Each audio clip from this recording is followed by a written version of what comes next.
Peace sounds beautiful until you realize how fragile it really is. One betrayal, one war, one shift in power, and everything collapses.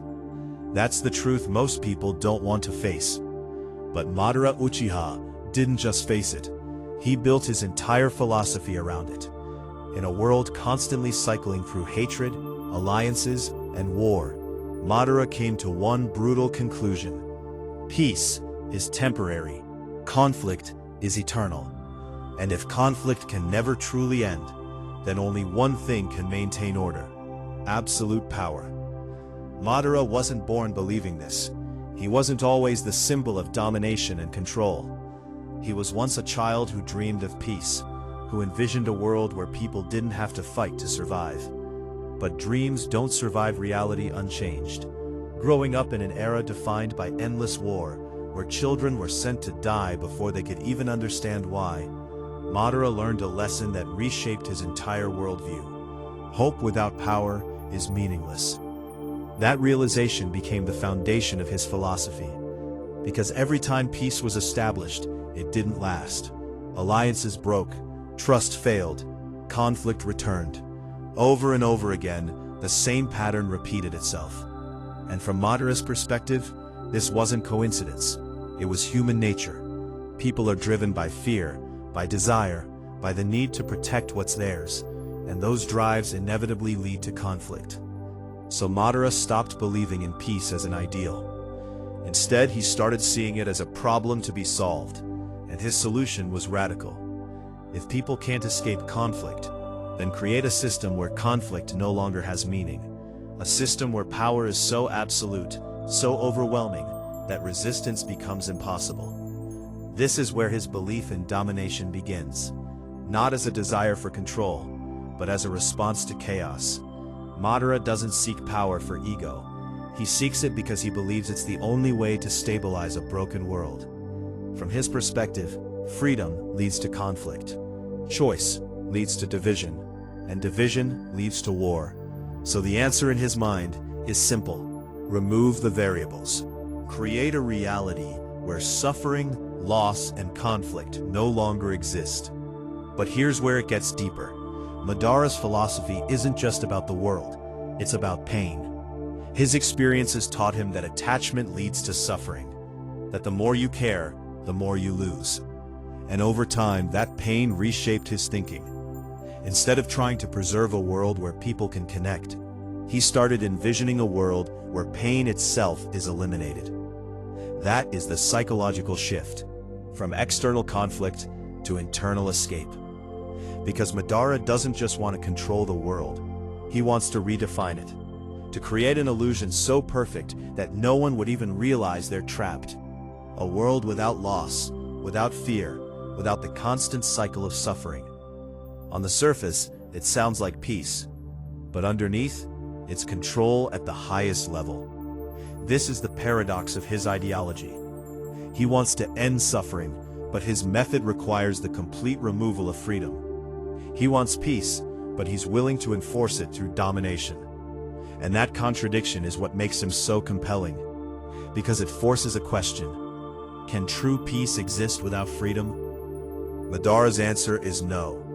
And that belief puts him in direct opposition to characters like Hashirama Senju and Naruto Uzumaki. They believe in connection, in cooperation, in the possibility that people can grow beyond their nature.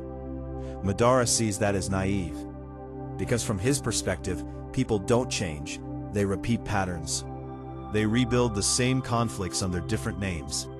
And when you look at history, both in anime and in reality, it's hard to completely dismiss his perspective. Wars end, but new ones begin. Systems collapse, and new ones take their place. The cycle continues. And Madara represents the extreme response to that cycle, the decision to break it no matter the cost. But there's something important to understand about his mindset. Madara isn't just trying to control others, he's trying to control reality itself. Because if reality can't produce peace naturally, then it must be reshaped, forced into a state where conflict cannot exist. And that's where his ideology becomes dangerous. Because when you believe your solution is the only answer, you stop questioning it. You stop considering alternatives. You justify any action, no matter how extreme, because the outcome seems worth it. This is the psychology of absolute conviction, and it's powerful, but it's also blinding. Madara doesn't see himself as a villain. He sees himself as necessary, as the one willing to do what others won't. And that's what makes him so effective. He has no hesitation, no doubt, no internal conflict. His path is clear, and he walks it without looking back. But here's the truth his philosophy ignores. Conflict isn't just something external. It's internal. It's part of growth, part of change, part of being human. By eliminating conflict completely, you don't create peace, you create stagnation. You remove struggle, but you also remove progress. The core flaw in Madara's vision. Because peace isn't the absence of conflict, it's the ability to navigate it, to grow through it, to build something stronger because of it. That's what characters like Naruto Uzumaki represent. Not a perfect world, but a world where people choose to keep trying, even when it's hard.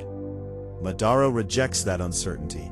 He rejects the idea that people can evolve, and in doing so, he creates a solution that removes the very thing that makes growth possible. But that doesn't make him wrong in everything, because his perspective forces us to confront uncomfortable truths. That conflict is real, that peace is fragile, that human nature isn't as simple as we want it to be. And ignoring those truths doesn't make them disappear. So Madara's story becomes more than just a battle. It becomes a philosophical debate between control and freedom, between certainty and possibility, between a world that is forced into peace and a world that struggles to achieve it. And that's why he stands as one of the most complex characters in Naruto, not just because of his power, but because of his ideas. Ideas that challenge, that provoke, that make you question what peace really means. Because at the end of the day, Madara isn't just asking how to end conflict. He's asking something much deeper. Is a world without conflict still worth living in?